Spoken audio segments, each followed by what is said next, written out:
जहां चारों ओर सफेद धुंध है, न कोई जमीन है न आसमान, सिर्फ एक अंतहीन शून्य। देविका अपराजय के सामने खड़ी है। उसकी आंखों में उम्मीद है, पर अपराजय की नजरें पथराई हुई है। देविका, अपराजय, देखो मुझे। क्या तुम्हें हमारा वो वादा याद नहीं? वो ढलता सूरज और हमारी कस्में। अपराजय कुछ नहीं बोलता। उसकी आंखों में पहचान की एक किरण तक नहीं है।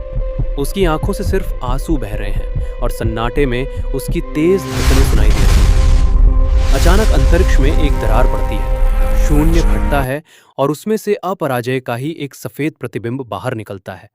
उसकी हंसी ठंडी और डरावनी है। प्रतिबिंब: मूर्ख अपराजय, जिसे तू ढूंढ रहा है वो सत्य नहीं है। देविका कोई प्रेमिका नहीं जिसे तू भूल गया है। देविका वो श्राप है जिसे तूने अपनी ही तड़प से रचा था। ये सब माया है। अपराजय का हाथ कांपता है, पर फिर उसकी मुट्ठी तलवार की मूठ पर कस जाती है। वो अपनी आंखें बंद करता है। दिमाग में अंधेरा है, पर दिल में एक अजीब सी तपन है। अपराजय बोला, स्मृतियां मिट सकती हैं, पर जो मेरी आत्मा महसूस कर रही है वो झूठ नहीं हो सकता। अगर ये श्राप है तो मैं इस श्राप में जलने को तैयार हूं। एक ही झटके में वो अपनी तलवार प्रतिबिंब के सीने के पार कर देता है। प्रतिबिंब कांच की तरह चकनाचूर हो जाता है।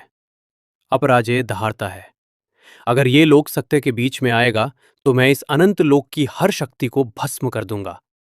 तभी पूरे ब्रह्मांड में एक सुनहरी चमक फैल जाती है। एक ऐसी आवाज गूंजती है जो हड्डियों तक को कंपा दे।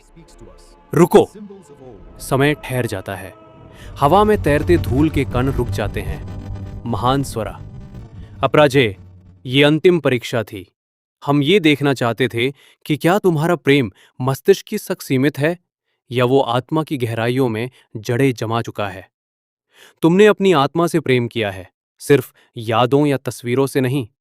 और जो प्रेम आत्मा से हो उसे काल भी नहीं मिटा सकता। एक तीव्र धमाका होता है।